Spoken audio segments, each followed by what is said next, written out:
Since the American and French revolutions of the 18th century, the number of countries with kings and queens has been shrinking. The number of countries where royalty actually rules has shrunk even faster. Since kings and queens are becoming the stuff of fairy tales and legends, why celebrate a feast declaring Christ to be a king? Certainly Jesus was not a king. He had nothing to do with ruling anyone or anything. Ironically, this feast was introduced long after kingship's decline began. It's surprisingly new. It's also surprisingly subversive of the way we use power in this world.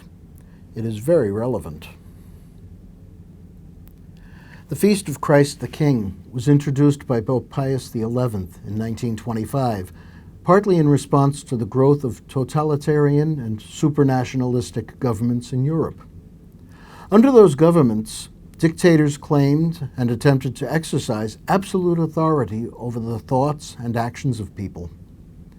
The state, embodied in the ruler or ruling party, was supreme. The duty of citizens was to serve the state. Such ideologies still rule huge portions of the world's people. In the face of this, the Church declared that the only true ruler of people's minds and hearts is Christ. No earthly power can usurp this authority. No earthly power can treat men and women as tools of power or as resources to be used and abused at the whim of governments or others. Today is the feast of human rights. It's easy to point out examples in the political realm where individuals are trampled so that others may usurp God's rule over creation. But it's not just politicians who must recognize that Christ is king. Where else can we see situations in which the powerful lord it over others? Where else are people used by their masters and made to serve ends that are not appropriate to men and women who are children of God? Certainly the business world falls into the trap. Some enterprises even talk openly about human resource management, as if people were merely assets like machinery or a pile of coal.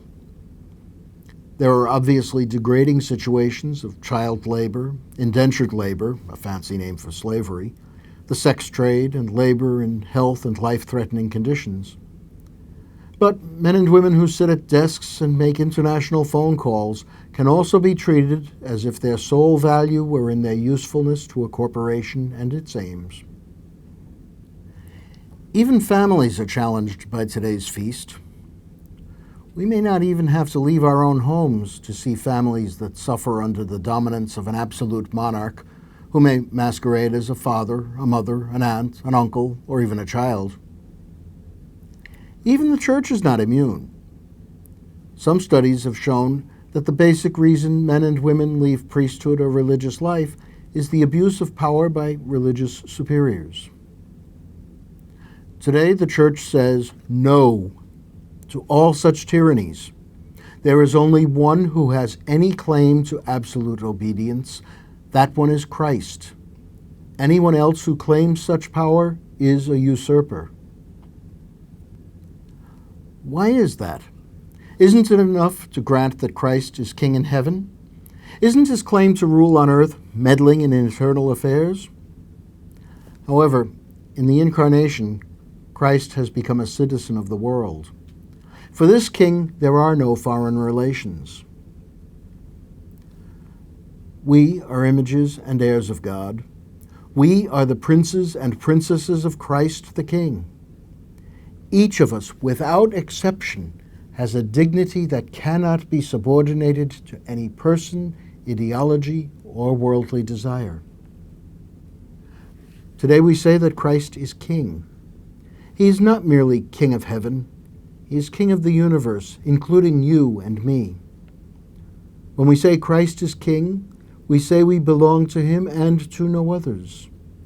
We cannot then be used or abused, since that is an attack upon his subjects and his sovereignty.